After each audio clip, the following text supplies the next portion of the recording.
Hi everyone, स्वागत है आप सभी लोगों का हमारे इस SSC CGL 2024 prelims paper solution की सीरीज में। और हमारी आज की इस वीडियो में हम कवर करेंगे जीके जीएस के 25 सवालों को जिन्हें पूछा गया था 18 सितंबर की शिफ्ट नंबर 1 में। वीडियो अगर आप लोगों को पसंद आती है तो इसे बिना लाइक करे मत जाइएगा। इस वीडियो के अंदर जितने भी इंपॉर्टेंट एक्स्ट्रा डिटेल्स आप लोगों के साथ में शेयर करूंगा उनके आप लोग नोट्स बनाकर भी अपने पास रख सकते हैं। तो चलिए डिस्कशन को हम आगे बढ़ाते हैं। ये मेरा एप्लीकेशन है जिसका नाम है EDU24। इसको डाउनलोड करके इस एप्लीकेशन पर किसी भी गवर्नमेंट एग्जामिनेशन की तैयारी से संबंधित आपको पर्याप्त मटेरियल मिल जाएगा। एक बार एक्सप्लोर करके इसे देखिएगा जरूर। जैसे कि एसएससी के सभी एग्जाम्स में अब तक पूछे गए जीके जीएस के क्वेश्चन का कलेक्शन इस कोर्स के अंदर, इंग्लिश के क्वेश्चंस का कलेक्शन इस कोर्स के अंदर, और ऐसे ही मैथ और रीजनिंग के भी आप लोगों को कोर्सेज इस ऐप पर नजर आएंगे प्रैक्टिस के लिए। ये मेरे 4 कंप्लीट थ्योरी को कवर कराने वाले कोर्सेज हैं, मैथ, इंग्लिश, रीजनिंग और जीके जीएस। इसमें मैं डेली बेसिस पर अपडेटेड वीडियोस आप लोगों के लिए डालता रहता हूं, तो इसको भी एक बार चेकआउट जरूर कर सकते हैं। बाकी हर एसएससी एग्जाम के टेस्ट सीरीज, रेलवे एग्जाम के टेस्ट सीरीज और अन्य कोर्सेज आपको मेरे इस एप्लीकेशन पर नजर आएंगे। तो चलिए भाई शुरुआत करते हैं हमारे इस डिस्कशन के पहले सवाल की। आपके सामने है पहला सवाल। वैदिक काल में प्रचलित वर्ण व्यवस्था के अनुसार निम्नलिखित में से कौन एक वर्ण नहीं हुआ करता था? वर्ण व्यवस्था, वर्ण सिस्टम एक सोशल स्ट्रेटिफिकेशन प्रणाली हुआ करती थी जिसको प्राचीन इतिहास के वैदिक काल में पाया जाता था। तो 4 इंपॉर्टेंट वर्ण हुआ करते थे, उसमें आपके क्षत्रिय नजर आएंगे, वैश्य नजर आएंगे, ब्राह्मण नजर आएंगे और लास्ट में आपको कौन नजर आएंगे? शूद्रास। समिति किसी भी प्रकार का वर्ण नहीं हुआ करता था। तो याद रखिएगा, इसमें जो ब्राह्मण हुआ करते थे वो प्रीस्ट हुआ करते थे, टीचर्स हुआ करते थे। जो क्षत्रिय हुआ करते थे ये वॉरियर्स और जो लोग रूल करते थे वो हुआ करते थे। जो वैश्यस हुआ करते थे ये ट्रेडर्स हुआ करते थे, ये व्यापारी हुआ करते थे। और शूद्र वर्ण से आने वाले लोग आपको लेबरर्स के रूप में नजर आते थे। अब ये जो उन्होंने चौथा ऑप्शन दिया है ना, समिति, ये एक वर्ण नहीं था, ये क्या थी? एक असेंबली हुआ करती थी लोगों की वैदिक पीरियड के अंदर, जिसके अंदर इनके प्रशासन को चलाने के लिए जो भी पर्पसेस हुआ करते थे उनको पूरा करने का काम करा जाता था। तो इसको लेकर कोई भी अगर संबंधित बात आप लोगों को नहीं आती हो मेरे से पूछ लीजिएगा, मैं आपको अच्छे से एक्सप्लेन कर दूंगा। अगला सवाल। सिदो और कान्हू निम्नलिखित में से किस जनजातीय विद्रोह के नेता थे? Sido and Kanhu were leaders of which of the following tribal rebellion? तो हमारे देश के अंदर कई सारे अलग अलग समय पर रिबेलियन देखे गए। उसी में एक रिबेलियन था जिसको संथल या फिर संताल विद्रोह के रूप में जाना जाता है। संतल हुल के नाम से भी इसको जाना जाता है। तो आज का हमारा जो प्रेजेंट डे झारखंड राज्य है उसमें ये विद्रोह हुआ था अंग्रेजों के अगेंस्ट में, और अंग्रेजों का जो जमींदारी सिस्टम था उसके अगेंस्ट में ये विद्रोह करा गया था। इसका अगर समय वगैरह आप लोगों से पूछा जाए तो 30 जून 1855 में ये विद्रोह शुरू होता है, फिर उसके बाद अंग्रेजों के द्वारा इसका दमन कर दिया जाता है 1856 में। तो संथल रिबेलियन आप लोगों को यहां पर याद रखना है। देखो यहां पर ना साथ में अलग अलग विकल्प में आपको और भी विद्रोह दिए गए हैं, जैसे कि सबसे पहले मैं पिक करूंगा मोपला विद्रोह को। बहुत इंपॉर्टेंट है, इसका सबसे पहले आप टाइम पीरियड याद रखिएगा, 1921 से आपके इस मोपला विद्रोह को आप रिलेट करेंगे।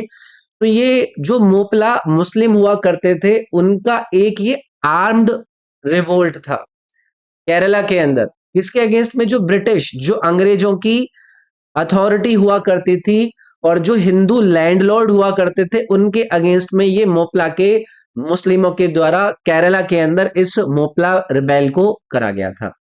हमारे देश के अंदर जो खिलाफत मूवमेंट नहीं था उस खिलाफत मूवमेंट का ही एक प्रकार से इसको भाग माना जाता है। काफी वायलेंस इसके अंदर देखने के लिए मिला और इसके अंदर कॉलोनियल रूल के दौरान हमारे देश में जितने भी विद्रोह हुए उसमें इसने अपना नाम दर्ज किया। मोपला रिबेलियन आपको याद रखना है। अच्छा, फिर एक और आपको यहाँ पर विद्रोह दिया गया है जिसको जाना जाता है कोल विद्रोह के रूप में। इसका संबंध आप लोगों को रखना है 1831-32 से। काफी पुराना ये रिवोल्ट है। तो एक ट्राइबल कम्युनिटी हुआ करती थी छोटा नागपुर रीजन की, उनके द्वारा अंग्रेजों के जो रूल के दौरान इस विद्रोह को आप देखते हैं। और वहां पर जो लोकल जमींदार हुआ करते थे या फिर लैंडलॉर्ड हुआ करते थे, उनके अगेंस्ट में ये रिबेलियन स्टार्ट कराया गया था। तो पहले जो नई रेवेन्यू पॉलिसीज अंग्रेजों के द्वारा लाई गई थी उसको लेकर ही शुरू हुआ था, लेकिन बाद में जितने भी मनी लैंडर हुआ करते थे, जितने भी लैंडलॉर्ड हुआ करते थे, उनको भी लपेट लिया गया था इसके अंदर। अंग्रेजों ने फिर इवेंचुअली इस वाले विद्रोह को भी दबा दिया था। फिर मैं डिस्कस करूंगा आप लोगों के साथ मुंडा विद्रोह का। समय आप सभी लोगों को रटा हुआ होना चाहिए। 1899 से लेकर 1900 के समय में आप इस मुंडा विद्रोह को देखते हैं, जिसको किसके द्वारा लीड करा गया था? बिरसा मुंडा के द्वारा लीड करा गया था। ये एक ट्राइबल लीडर थे। छोटा नागपुर प्लेटो के अंदर अंग्रेजों का जो कॉलोनियल रूल था उसके अगेंस्ट में इस विद्रोह को लॉन्च किया गया था। उद्देश्य यही था कि भाई जो मुंडा राज है उसको स्थापित किया जाए और अंग्रेजी सरकार की जो हुकूमत है, उनकी जो गवर्नमेंट है उसको हटाया जाए। फिर उसके बाद अंग्रेजों ने इस विद्रोह को भी यहाँ पर एक तरीके से खत्म कर दिया। और बिरसा मुंडा को फिर आप लोगों को पता ही है कि सबसे important prominent tribal freedom fighters में बिरसा मुंडा जी का नाम लिया जाता है। चलिए भाई, ये वाला डिस्कशन थोड़ा सा बड़ा हो गया था। अगला है 1828 में कलकत्ता में ब्रह्म समाज की स्थापना किसने करी थी? ब्रह्म समाज की हम बात कर रहे हैं कलकत्ता के अंदर 1828 का इस समय में है। पिछली क्लासेस में भी कई बार मैंने आप लोगों के साथ इसके बारे में डिस्कशन किया है। हम बात कर रहे हैं राम मोहन रॉय जी का, जिनको एक नाम से जाना जाता है, वो क्या है? Father of Indian renaissance. तो मैं यहां पर लिख देता हूं भारत के रेनेसेंस का जनक इनको कहा जाता है, क्योंकि सोशल रिफॉर्म्स हो, रिलीजियस रिफॉर्म्स हो या एजुकेशनल रिफॉर्म्स हो, उन सभी में 19th सेंचुरी के अंदर राम मोहन रॉय जी का बहुत बड़ा योगदान है। तो 1828 के अंदर कलकत्ता के अंदर इसको इन्होंने लॉन्च किया था। उद्देश्य यही था कि जो भारत की सोसाइटी है उसको थोड़ा सा उसका आधुनिकीकरण किया जाए। मोनोथिज्म को प्रमोट करने पर यहां पर इन्होंने जोर दिया। मोनोथिज्म पर यहां पर जोर दिया गया, रैशनलिज्म पर जोर दिया गया। ये सारी बातें आपको इस ब्रह्म समाज को लेकर याद रखनी है। तो आसान है भाई, चलो आगे बढ़ते हैं।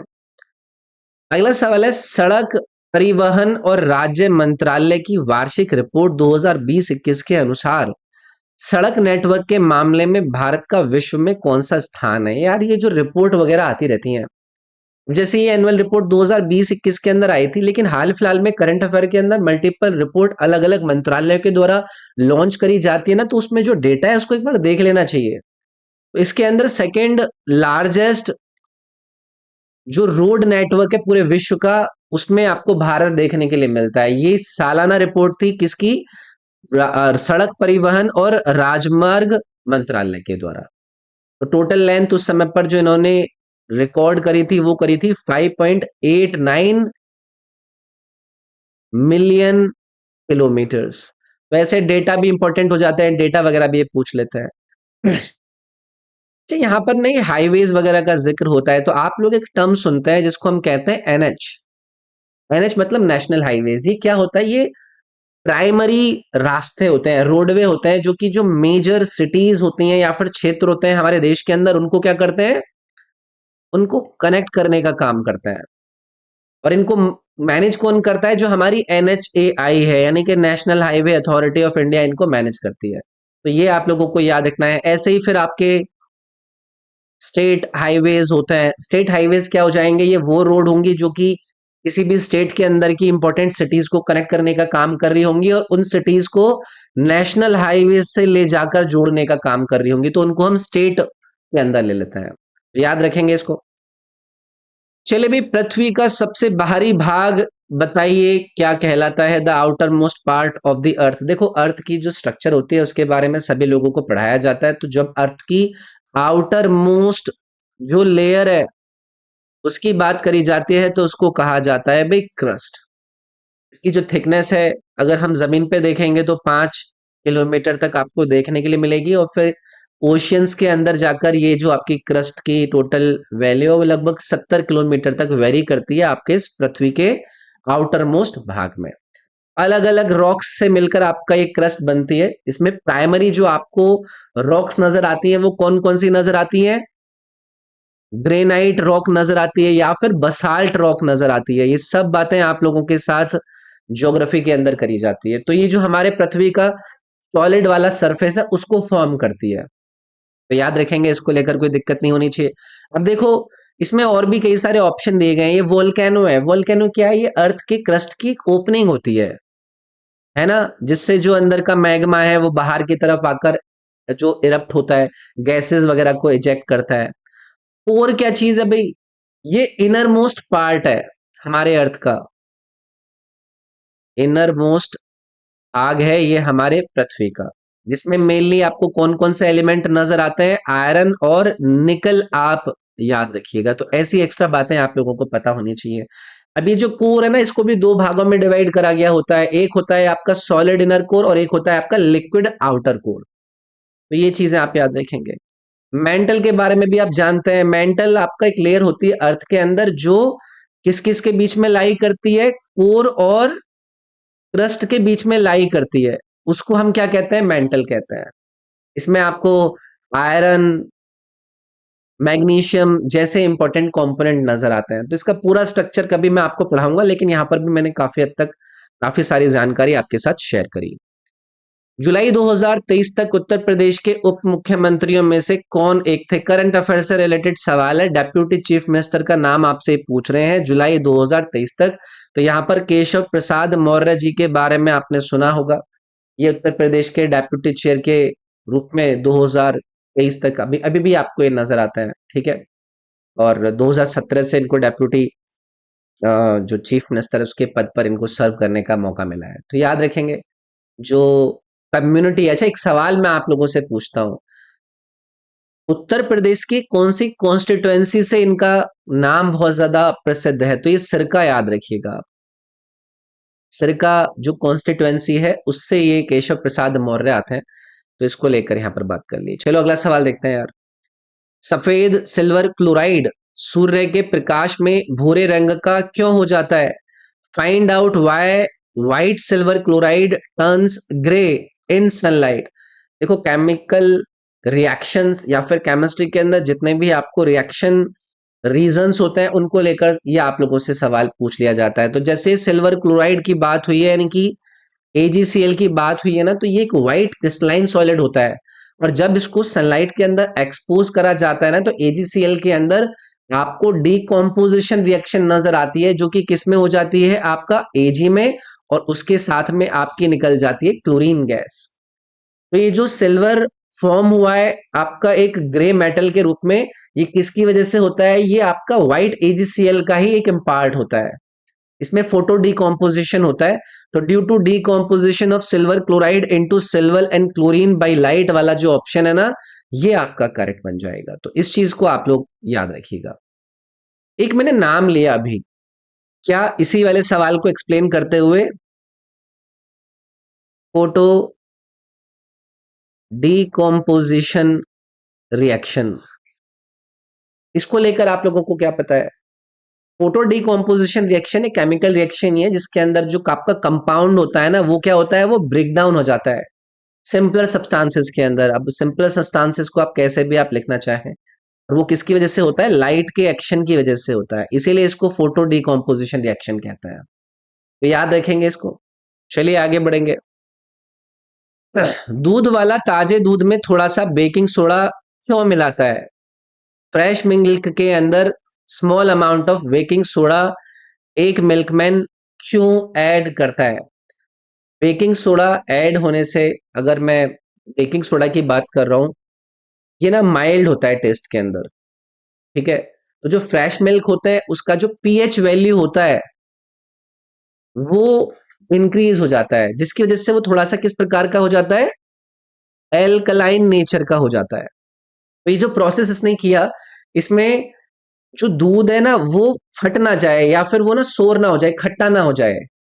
इसकी वजह से जो लैक्टिक एसिड आपका प्रोड्यूस होता है बैक्टीरिया के द्वारा वो ना हो जाए, इसलिए ये आपका इस बेकिंग सोडा को ऐड करता है।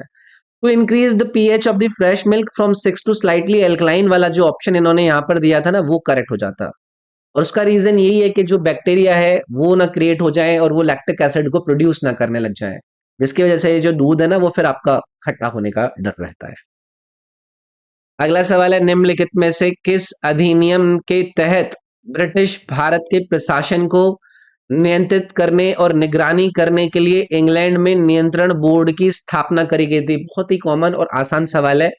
कौन सा वो एक्ट है जिसमें द बोर्ड ऑफ कंट्रोल को एस्टैब्लिश किया गया इंग्लैंड के अंदर to control and supervise the administration of British India? आप लोगों को पढ़ाया गया था पिट्स इंडिया एक्ट 1784।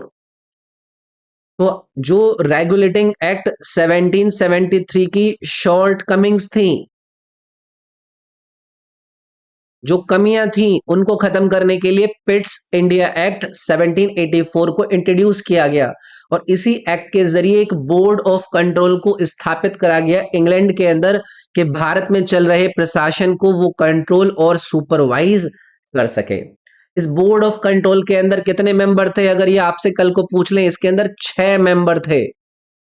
ये बातें आपको याद रखनी है, जिसमें कि इन 6 में से आपको 2 कौन नजर आएंगे? जो ब्रिटिश कैबिनेट के मेंबर हुआ करते थे या फिर ब्रिटिश कैबिनेट के सदस्य हुआ करते थे। और इनको हेड कौन करता था? इनको हेड करता था ब्रिटिश सेक्रेटरी ऑफ स्टेट, इनको हेड करता था। इस पिट्स इंडिया एक्ट 1784 के अंदर और भी कई सारे काम हुए थे, जैसे कि यहां पर एक सिस्टम लाया गया था जिसको कहा गया ड्यूअल सिस्टम ऑफ गवर्नेंस। एक द्विशासन प्रणाली को लाया गया जहां पर ईस्ट इंडिया कंपनी को उसके जो कमर्शियल फंक्शंस थे उनको चलाने के लिए कहा और जो ब्रिटिश गवर्नमेंट है उनको पॉलिटिकल अफेयर्स के अंदर कंट्रोल अज्यूम करने के लिए कहा। तो ये वाला एक काम आपके स्पिट्स इंडिया एक्ट के अंदर होता है। बाकी भी बहुत सारे देखो एक्ट हैं, एक एक करके सारे एक्टों पर बात कर ले। सबसे पहले आप लोगों के साथ बात करते हैं इस 1793 के चार्टर एक्ट की। ये जो एक्ट है ना 1793 का, इसने ईस्ट इंडिया कंपनी के चार्टर को एक्सटेंड कर दिया था अगले 20 सालों तक। और इसने कंपनी को ये अलाउ किया था कि आप भारत के अंदर जो अपनी मोनोपोली है ट्रेड करने की, उसको क्या करिए, उसको रिटेन करिए। और इसमें जो कंपनी के ऑफिशियल्स हुआ करते थे उनकी सैलरी को भी इंक्रीज करा गया सो दैट के वो लोग जो करप्शन करते हैं ना उसको कम करा जा सके। तो ये चार्टर एक्ट ऑफ 1793 की कुछ बातें मैंने आपसे की। फिर यहां पर आपको दिया गया है एक रेगुलेटिंग एक्ट ऑफ 1773, सबसे इंपॉर्टेंट सबसे शुरुआती एक रेगुलेटिंग एक्ट है। तो ये ब्रिटिश गवर्नमेंट का पहला स्टेप था 1773 का regulating act of 1773, so that कि ईस्ट इंडिया कंपनी भारत के अंदर जिस भी प्रकार का अपना कंट्रोल कर रही है, उन चीजों को रेगुलेट कर रही है, उस पर बात करी जा सके। यहां पर एक ड्यूअल गवर्नेंस के सिस्टम को इंट्रोड्यूस किया गया जहां पर ब्रिटिश जो सरकार थी और जो ईस्ट इंडिया कंपनी थी, दोनों को भारत के अंदर प्रशासन चलाने का मौका दिया गया। फिर है आपका ये चार्टर एक्ट ऑफ 1813, ये भी काफी इंपॉर्टेंट है। इसके अंदर जो ईस्ट इंडिया कंपनी की ट्रेड मोनोपोली थी, ईस्ट इंडिया कंपनी की जो ट्रेड मोनोपोली थी उसको क्या कर दिया, उसको एंड कर दिया था। बस एक चीज छोड़ दी थी कि जो टी का एक्सपोर्ट होगा अ, और चाइना के साथ ट्रेड होगा उसमें इनको थोड़ा सा चीजें दी गई थी। और इसी 1813 के अंदर एक और काम हुआ था, जो आपके क्रिश्चियन मिशनरीज हुआ करते थे, क्रिश्चियन मिशनरीज को अलाउ किया गया था कि आप भारत जाकर अपने धर्म का प्रचार कर सकते हैं। तो ये कुछ छोटी छोटी बातें मैंने इन चारों एक्ट को लेकर आप लोगों को एक्सप्लेन कर दी। अगला देखेंगे भी, हर राज्य का कौन गणतंत्र दिवस पर अपनी राजधानी में झंडा फहराता है? कौन हर स्टेट के अंदर अनफर्ल करता है फ्लैग अपने कैपिटल के अंदर रिपब्लिक डे पर? कौन करता है? राज्यपाल करता है। मुख्यमंत्री का नाम मत लगा देना। तो जो गवर्नर होता है वो क्या होता है? वो संवैधानिक हेड होता है, कॉन्स्टिट्यूशनल हेड होता है। राज्य के अंदर, किसी भी भारतीय राज्य के अंदर, जिसको कौन अपॉइंट कर रहे होते हैं? जिसको प्रेसिडेंट के द्वारा अपॉइंट करा गया होता है। तो रिपब्लिक डे के अंदर ये गवर्नर ही होते हैं जो राष्ट्रीय ध्वज को अपने राज्य की जो राजधानी होती है वहां पर एक ऑफिशियल सेलिब्रेशन के रूप में फहराने का काम करते हैं। याद रखेंगे। चलिए आगे बढ़ते हैं। अगला है, कौन सा समुद्री कैरोटीनॉइड पूरे समुद्री शैवाल, मैक्रोएल्गी और डायटॉम्स में प्रचुर मात्रा में पाया जाता है? हाँ। Which maritime carotenoid is abundant in brown seaweed, macroalgae and diatoms? देखो ये केमिस्ट्री से रिलेटेड एक सवाल हो गया। यहाँ पर एक आपको ऑप्शन दिया गया है, क्या? फ्यूकोजैंथिन। ये एक मैरीन कैरोटेनॉइड होता है जिसको आपका ब्राउन एल्गे, जैसे कि ब्राउन एल्गे का अगर मैं अम, आप लोगों के साथ एग्जाम्पल डिस्कस करूं तो ब्राउन ब्राउन एल्गे में आपने वैकेम का नाम सुना है भाई? वाकेम, ये एक एग्जाम्पल है ब्राउन एल्गे का। और इसके साथ एक और अगर आपको याद रह जाए, वो याद रखिएगा, हिजिकी। इसके अंदर ये आपका पाया जाता है। ठीक है। तो जो सीवीड को ब्राउन कलर देने का वो रिस्पॉन्सिबल रीजन है ना, वो क्या है? वो यही है, आपका फ्यूकोजैंथिन। एक हो सकता है इस वाले फैक्ट को ये आप लोगों से पूछ लें कि बताइए कि ब्राउन सीवीड को उसका जो कैरेक्टरिस्टिक कलर है उसको देने का जो रिस्पॉन्सिबल ऑर्गेनिज्म है वो क्या है? तो उसमें आपको किसको याद रखना है? Marine carotenoid. कौन है वो? आपका फ्यूकोजैंथिन। इसको याद रखेंगे आपका। कई सारी इसके अंदर एंटीऑक्सीडेंट प्रॉपर्टीज भी होती हैं जो कि इनके जो सेल्स होते हैं उनको डैमेज होने से बचाती हैं। तो ये छोटी छोटी बातें अगर याद रह जाए आपको तो याद रखिएगा। वैसे टफ कैटेगरी का सवाल मैं कहूंगा इसको। अगला है, हैरोल्ड डोमर मॉडल कौन सी पंचवर्षीय योजना के पीछे का मुख्य विचार था? Harold Domar model main idea था कौन सी पंचवर्षीय योजना का? बहुत ही आसान है। जब हम पहली पंचवर्षीय योजना का जिक्र करते हैं जिसको इम्प्लीमेंट किया गया था 1951 से लेकर 56 तक, इसमें इस मॉडल को ही फाउंडेशन बनाया गया था। क्या है ये मॉडल? तो जो सेविंग्स होती हैं, जो इन्वेस्टमेंट होती हैं, इनकी इंपॉर्टेंस के ऊपर ये जोर देता है किसी भी देश की इकोनॉमिक ग्रोथ को लेकर। ठीक है। तो इसका उद्देश्य था कि भाई कंट्री की जो इमीडिएट जरूरत है अपने एग्रीकल्चर को इम्प्रूव करने, इरिगेशन को इम्प्रूव करने, एनर्जी को इम्प्रूव करने, तो इसकी वजह से इस मॉडल को आपका लाया गया था इसी पहली पंचवर्षीय योजना के अंदर। इसको लेकर एक सवाल मैं आप लोगों से भी पूछूंगा कि बताइए कि इस मॉडल को इंडिपेंडेंटली डेवलप करने वाले साइंटिस्ट का क्या नाम था? तो याद रखिएगा, सर रॉय हारूद इनका नाम था। और आपसे पूछा जाएगा कि इसको कब डेवलप करा गया था, तो 1939 में इस मॉडल को डेवलप करा गया था। और इनके साथ एक और इंपॉर्टेंट व्यक्ति के बारे में भी आपको याद रखना है जिनका नाम था एब्से डोमार। एब्से डोमार, इन्होंने इसके ऊपर 1946 में अपनी कुछ टिप्पणियां करी थी, इसीलिए इसको हारूद डोमर मॉडल के नाम से जाना जाता है। तो याद रखेंगे इस चीज को लेकर। चलिए आगे बढ़ते हैं। निम्नलिखित में से कौन सी नदियां पश्चिम की ओर बहती हैं, यानी कि आपकी वेस्ट फ्लोइंग रिवर्स का नाम इन चार में से बताना है? आसान है भाई, माही और Sabarmati river option number C में जो आपको दी गई हैं वो वेस्ट फ्लोइंग रिवर है। माही रिवर क्या है? ये मेजर वेस्ट फ्लोइंग रिवर है हमारे देश के अंदर, जो कि कौन कौन से राज्यों से होकर गुजरती है? किसकी बात कर रहा हूं मैं? माही रिवर की। पिछली क्लासेस में भी इस पर मैं चर्चा कर चुका हूं। तो ये आपकी एमपी से होकर गुजरती है, राजस्थान से होकर गुजरते हुए, गुजरात से होकर गुजरते हुए फिर ये अरेबियन सी के अंदर जाकर मिल जाती है। इसी प्रकार से साबरमती रिवर ही आपकी एक वेस्ट फ्लोइंग रिवर है जो कि कहां से ओरिजिनेट होती है?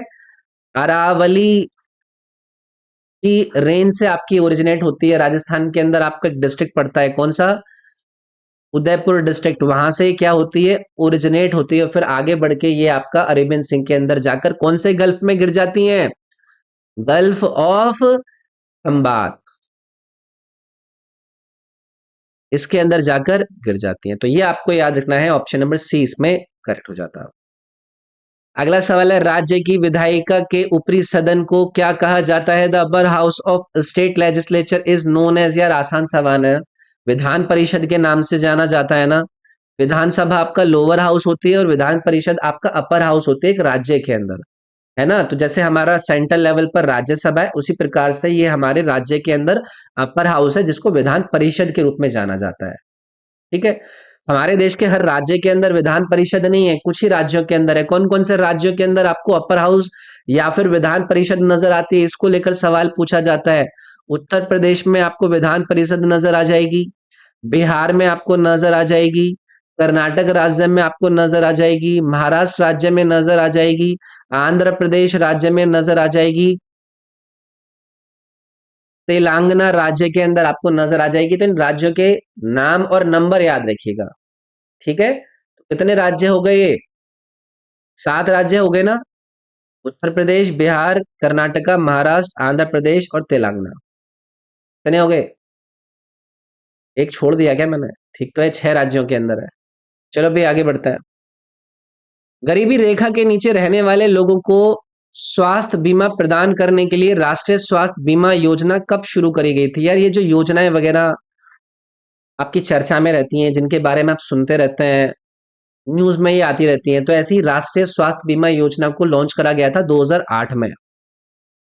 किसके लिए? जो बिलो पॉवर्टी लाइन वाले लोग हैं उनकी हेल्थ को इंश्योरेंस प्रोवाइड करने के लिए इसको लाया गया था। तो इसमें जितने भी लाभ करता है उनको हॉस्पिटलाइजेशन का जो कवरेज है वो कितने तक दिया जाएगा? वो 30,000 रुपए तक का इंश्योरेंस हेल्थ कवरेज उनको प्रोवाइड करेगा। तो ये एक इंपॉर्टेंट चीज है जिसको लेकर ये कल को आप लोगों से पूछ लेंगे, ये कितने रुपए तक का कवर देता है, ये भी हो सकता है आप लोगों से कल को पूछ लें।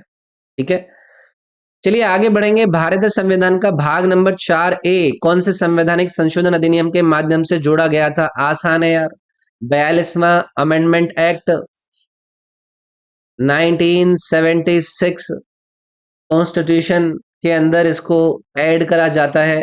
इमरजेंसी पीरियड था इस समय पे हमारे देश के अंदर, और सबसे कॉम्प्रिहेंसिव अमेंडमेंट हमारे भारतीय संविधान के अंदर इसको माना जाता है, जिसको इंदिरा गांधी गवर्नमेंट के द्वारा लाया गया था। कई सारे इंपॉर्टेंट चेंजेस हमारे संविधान के अंदर करे गए थे, जिसमें कि आपका ये पार्ट नंबर 4 का जो ए है भाग, इसको फंडामेंटल ड्यूटीज के रूप में हमारे सिटीजन्स को प्रोवाइड करने के लिए दिया गया। इसके अंदर और भी कई सारी इंपॉर्टेंट चीजें थी। इसमें जुडिशरी की पावर को रिड्यूस करने की कोशिश करी गई थी, जो पार्लियामेंट की पावर है उसको इंक्रीज करने की कोशिश करी गई थी कि सरकार गिर ना जाए। तो कई सारी इंपॉर्टेंट चीजें हैं। भाग नंबर ये आपका कौन सा आर्टिकल रखता है? 51 ए रखता है, जिसमें फंडामेंटल ड्यूटीज है हमारे देश के नागरिकों के लिए, जिसमें उनको उनके मोरल ऑब्लिगेशंस क्या होने चाहिए उस तरीके की बात है। तो टोटल कितनी है भाई? 11 फंडामेंटल ड्यूटीज है। प्रथम जनजातीय खेल महोत्सव में पुरुष और महिला दोनों श्रेणी में कौन सा राज्य समग्र चैंपियन रहा? Which of the following states was the overall champion in both men and women categories in the first जनजातीय खेल महोत्सव? उड़ीसा राज्य का आपको इसमें नाम याद रखना है। ये जो स्पोर्ट्स इवेंट्स वगैरह होते हैं, तो ये पहला जनजातीय खेल महोत्सव था जिसमें both man and women category के अंदर उड़ीसा राज्य ओवरऑल चैंपियन रहा था। हर राज्य के अंदर इसमें पार्टिसिपेट करा गया था। उड़ीसा के जो एथलीट्स थे उन्होंने अपना इसमें वर्चस्व दिखाया। तो ये जनजातीय खेल महोत्सव को लेकर आप लोगों को याद रखना है कि नेशनल स्पोर्ट्स इवेंट है, जिसमें जो ट्राइबल कम्युनिटीज हैं उनका स्पोर्ट्स के अंदर पार्टिसिपेशन बढ़े, उनको इनकरेज करा जा सके, इसलिए इसको लाया गया। इसमें वही है कि भाई स्पोर्टिंग टैलेंट जो है ट्राइबल एरियाज के लोगों को उनको नर्चर किया जा सके। तो उड़ीसा राज्य ने इसमें टॉप किया, वो आपको याद रखना है। मुद्रा आपूर्ति एक कैसी अवधारणा है? Money supply is a what kind of a concept? क्या ये फ्लो कॉन्सेप्ट है, स्टॉक कॉन्सेप्ट है, एक नॉन मेजरेबल कॉन्सेप्ट है, या फिर मेजरेबल कॉन्सेप्ट है? जब मनी सप्लाई की बात होगी तो इसको कंसिडर किया जाता है एक स्टॉक कॉन्सेप्ट के रूप में। क्यों? क्योंकि जो मनी सप्लाई होती है ना, वो क्या रिप्रेजेंट करती है? ये टोटल अमाउंट ऑफ मनी जो कि अवेलेबल है, उसको रिप्रेजेंट करती है एक इकोनॉमी में, एक स्पेसिफिक पॉइंट इन टाइम के अंदर। तो इसको एक स्टॉक कॉन्सेप्ट के रूप में कंसिडर किया जाता है। ठीक है। अब जैसे ये फ्लो कॉन्सेप्ट होता है, उसके जैसे जिसको मेजर किया जाता है एक पीरियड ऑफ टाइम के अंदर, तो एक स्टॉक कॉन्सेप्ट को मेजर किया जाता है एक पर्टिकुलर टाइम पर। तो ये एक पर्टिकुलर टाइम पर है, और ये जो है फ्लो कॉन्सेप्ट, ये एक टाइम पीरियड पर है। मैं यहां पर लिख देता हूं पीरियड, टाइम पीरियड, एक समय अंतराल के बीच में है। तो ये चीजें आप लोग याद रखोगे, ये इकोनॉमिक्स का एक बेसिक इंपॉर्टेंट चीज है। मनी सप्लाई की इंपॉर्टेंस क्या है? ये क्रिटिकल फैक्टर है जिससे हमारे देश के अंदर जो इन्फ्लेशन लेवल है उसको क्या करा जाता है, उसको मेजर किया जाता है। जो इंटरेस्ट रेट होते हैं उसको क्या किया जाता है, डिटरमाइन किया जाता है। ओवरऑल इकोनॉमी की स्टेबिलिटी कैसी है उसको डिटरमाइन किया जाता है। तो जो हमारे केंद्रीय बैंक हैं, जैसे कि हमारे देश का रिजर्व बैंक है, उसके द्वारा इस मनी सप्लाई को मेजर करा जाता है, सो दैट के वो अपनी मॉनेटरी पॉलिसी को क्या कर पाएंगे, इंप्लीमेंट कर पाएंगे। तो ये इंपॉर्टेंट फैक्टर है मनी सप्लाई। चलिए आगे आएंगे भाई। संसद ने अगस्त 2021 में आवश्यक रक्षा सेवा विधेयक 2021 पारित किया। निम्नलिखित में से इसका उद्देश्य क्या है? इसेंशियल डिफेंस सर्विसेज बिल 2021 को अगस्त 2021 में पारित किया गया। बताइए कि इसका ऑब्जेक्टिव क्या है इसको पास करने का। देखो, जब कभी भी कोई भी बिल आए, उसका ऑब्जेक्टिव ऑब्वियसली आप लोगों को पता होना चाहिए। तो यहाँ पर जो आवश्यक रक्षा सेवाओं से जुड़ी इकाइयों में हड़ताल, तालाबंदी और छंटनी पर प्रतिबंध लगाना, यानी कि जो लॉकआउट्स, ले ऑफ यूनिट्स होते हैं, यूनिट्स के अंदर होते हैं ना, एसेंशियल डिफेंसिव सर्विसेज के अंदर, उसको क्या करना, प्रोहिबिट करना, इसका मेन उद्देश्य था। ठीक है, तो ये आप लोगों को याद रखना है। चलिए आगे बढ़ते हैं। आवर्तता के संबंध में पिकोमीटर नामक इकाई किसको मापने के लिए उपयोग की जाती है? In the context of periodicity, a unit called picometer is used to measure which of these following four। तो देखो, जब हम अपनी आवर्त सारणी का डिस्कशन करते हैं तो वहां पर आपको परमाणु त्रिज्या के बारे में पढ़ाया जाता है, एटॉमिक रेडियस के बारे में पढ़ाया जाता है।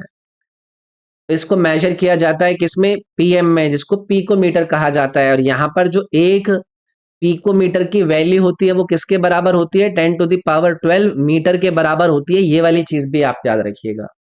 अब आप पूछेंगे कि सर जी एटॉमिक रेडियस, परमाणु त्रिज्या क्या होती है? तो ये डिस्टेंस होती है किससे, जो न्यूक्लियस है, जो नाभिक है एक एटम का, उसकी आउटर बाउंड्री तक उसकी जो लेंथ है, इलेक्ट्रॉन क्लाउड की जो आउटर बाउंड्री है वहां तक की डिस्टेंस कितनी है, उसको कहा जाता है एटॉमिक रेडियस। अब ये जो एटॉमिक रेडियस है, इसके कुछ प्रभाव होते हैं। अगर आप पीरियोडिक टेबल के अक्रॉस जाएंगे तो ये जो आपकी एटॉमिक रेडियस होती है वो जनरली क्या होती है, डिक्रीज करती है जब आप लेफ्ट से राइट की तरफ जाते हैं आमतौर पर। और जब आप डाउन द ग्रुप जाते हैं तो ये क्या करती है, ये अपने आप को इंक्रीज करते हुए नजर आती है। तो ये एटॉमिक रेडियस से रिलेटेड हमने कुछ बात यहां पर कर ली। ठीक है, अगला सवाल है, निम्नलिखित में से कौन मानव संसाधन विकास, सूचना एवं प्रसारण मंत्रालय के पूर्व सचिव थे और अक्टूबर 2021 में भारत के प्रधानमंत्री के सलाहकार नियुक्त हुए? इंपॉर्टेंट अपॉइंटमेंट रिलेटेड सवाल इन्होंने आपसे पूछा है। तो अमित खरे एक बहुत बड़ा नाम है, एक रिटायर्ड आईएएस ऑफिसर रहे हैं, ये बिहार कैडर के। तो ये ministry of information and broadcasting के अंदर सेक्रेटरी के पद पर तो इन्होंने सर्व अपना किया ही किया। इसके अलावा इन्होंने मिनिस्ट्री ऑफ एजुकेशन के अंदर भी अपना काम किया, और इनको श्रेय दिया जाता है जो 2020 के अंदर नेशनल एजुकेशन पॉलिसी आई थी, उसके अंदर इनका बहुत इंपॉर्टेंट रिफॉर्म को लाने का एक योगदान इनको दिया जाता है। तो प्राइम मिनिस्टर के एडवाइजर के पद पर इनको 2021 में अपॉइंट किया गया था। तो याद रखेंगे आप अमित खरे के बारे में। अगला सवाल है, निम्नलिखित में से कौन प्रसिद्ध सितार वादक थे? हम फेमस सितारिस्ट की बात कर रहे हैं। रविशंकर यार, इस पर ज्यादा क्या ही समय हम ले। इंडियन सितार, बहुत बड़े आदमी इनको माना जाता है, और कई सारे इंटरनेशनल आर्टिस्ट के साथ इन्होंने कोलैबोरेशन भी किया है। जैसे कि एक इनको लेकर एक एल्बम आप लोगों ने सुना होगा, द बीटल्स, इसमें इन्होंने कोलैबोरेशन किया था। तो यहाँ पर जो भारतीय क्लासिकल म्यूजिक है उसको वेस्ट की तरफ ले जाने का इनको काम किया गया था। अच्छा, इनको भारत रत्न भी दिया जा चुका है, अगर आप लोगों को नहीं याद हो कब दिया गया था। 1999 में दिया गया था भारत का सर्वोच्च जो नागरिक पुरस्कार है रविशंकर जी को। चलिए आगे बढ़ते हैं। कवि पंपा, पोन्ना और रन्ना को किस साहित्य के तीन रत्न कहा जाता है? The three poets Pampa, Ponna and Ranna are called the three jewels of which of these following four options? तीन ज्वेल्स रत्न त्राया के नाम से इनको जाना जाता है। रत्न त्राया के नाम से इनको रेफर किया जाता है कन्नड़ा लिटरेचर के अंदर, कन्नड़ साहित्य के अंदर इनके दिए गए योगदान को लेकर। तो इनका कंट्रीब्यूशन रहा है यार कन्नड़ा क्लासिकल लिटरेचर के अंदर, जिसको ओल्ड कन्नड़ा पीरियड के अंदर आप देखते हैं। तो पंपा जो यहाँ पर आपको दिया है ना ये वाला नाम, इनके कई सारे इंपॉर्टेंट एपिक वर्क्स हैं, जैसे कि आदि पुराण, और इसके अलावा एक और इंपॉर्टेंट याद रखिएगा, विक्रमा अर्जुना विजया। विक्रमा अर्जुना विजया, ये दो इंपॉर्टेंट एपिक काम है किसके? पंपा के।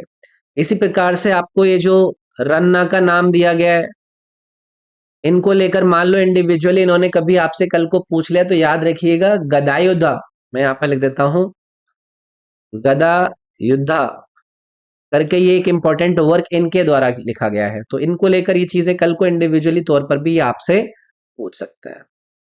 पूर्णा के नाम पर मैंने आपको कुछ ज्यादा नहीं बताया, पूर्णा के नाम पर याद रखिएगा ये एक और इंपॉर्टेंट पोइट के रूप में याद रखे गए हैं, जो कि पंपा के ही समकालीन थे। एक इनका इंपॉर्टेंट वर्क अगर आप याद रख पाए वो रखेंगे शांति पुराण। शांति पुराण वो किसने लिखा है? ये पुन्ना ने लिखा है, ये आप याद रखिएगा। ठीक है, सेकेंड लास्ट सवाल है आपकी आज की इस वीडियो डिस्कशन का। 2012 के लंदन ओलंपिक खेलों में देश का प्रतिनिधित्व करने वाली पहली भारतीय महिला पहलवान कौन थी? गीता फोगाट, सभी लोगों को पता है। फर्स्ट इंडियन वुमेन रेसलर थी जिन्होंने ओलंपिक गेम्स को लेकर अपने आप को क्वालिफाई कराया था। तो 2012 में इन्होंने इंडिया को रिप्रेजेंट किया था। कौन सी कैटेगरी में किया था, इससे भी सवाल आए थे। 55 केजी कैटेगरी में इन्होंने भारत को रिप्रेजेंट किया था। कॉमनवेल्थ गेम में गोल्ड मेडल भी जीत चुकी हैं। ठीक है, 2010 के अंदर जब हुए थे उसमें इन्होंने गोल्ड मेडल जीता था कॉमनवेल्थ गेम्स के अंदर। तो रेसलर्स की फैमिली से आती है, सभी लोगों को पता है इनको लेकर। अंतिम सवाल आपकी इस वीडियो का ये पूछ रहे हैं, भारतीय शास्त्रीय वायलिन वादक अन्नवर्पु रामास्वामी को 2021 में किस सम्मान से सम्मानित किया गया? पहली चीज इनको लेकर याद रखिएगा कल को के इनका अन्नवरप्पु रामास्वामी का संबंध किससे है? वायलिन से है, और इन बहुत ही जाने माने वायलिनिस्ट हैं। इनका भारतीय क्लासिकल म्यूजिक के अंदर कंट्रीब्यूशन को रिकॉग्नाइज करने के लिए 2021 में इनको पद्मश्री अवार्ड से सम्मानित किया गया था। तो मैंने अभी एक वीडियो बनाई थी अपने यूट्यूब पर भी, जहां पर मैंने इंपॉर्टेंट जो पद्मश्री अवार्ड हासिल करने वाले लोग हैं उनको लेकर आप लोगों से कहा था कि यार इनके एरिया कौन से एरिया से हैं, कौन से राज्य से आते हैं, कौन से वाद्य यंत्र से उनका संबंध है, कौन से इंडियन क्लासिकल डांस से वो संबंधित है। ऐसी चीजें आप लोगों के लिए बनती हैं पेपर में। तो यार ये था हमारे 25 सवालों का डिस्कशन। आई होप मजा आया होगा आप लोगों को, और इस डिस्कशन को हम यहीं खत्म करते हैं। वीडियो को लाइक जरूर कीजिएगा अगर आपको ये फायदेमंद लगी हो। चैनल को सब्सक्राइब जरूर करिएगा। अगर आप लोग मुझसे पर्सनली जुड़ना चाहते हैं तो ये मेरे इंस्टाग्राम का यूजर नेम है रॉबिन SIRG करके, आप मुझे इस पर पर्सनली मैसेज कर सकते हैं इंस्टाग्राम पर। बाकी इस वीडियो के डिस्क्रिप्शन में आपको टेलीग्राम, आपकी जो इम्पोर्टेंट प्लेलिस्ट है, मेरा एप्लीकेशन है, और बाकी के अन्य लिंक आपको इस वीडियो के डिस्क्रिप्शन में दिए गए हैं, उनको जरूर चेक कीजिएगा। मेरे इस ऐप पर जाकर आपको ये सारे कोर्सेज नजर आएंगे, एक बार इनको एक्सप्लोर जरूर कीजिएगा, ये आपकी तैयारी में आपकी काफी हेल्प करेंगे। तो मिलते हैं आपसे अगले वीडियो में। इस वीडियो में इतना ही, अपना ख्याल रखिए। Thank you, take care, bye bye.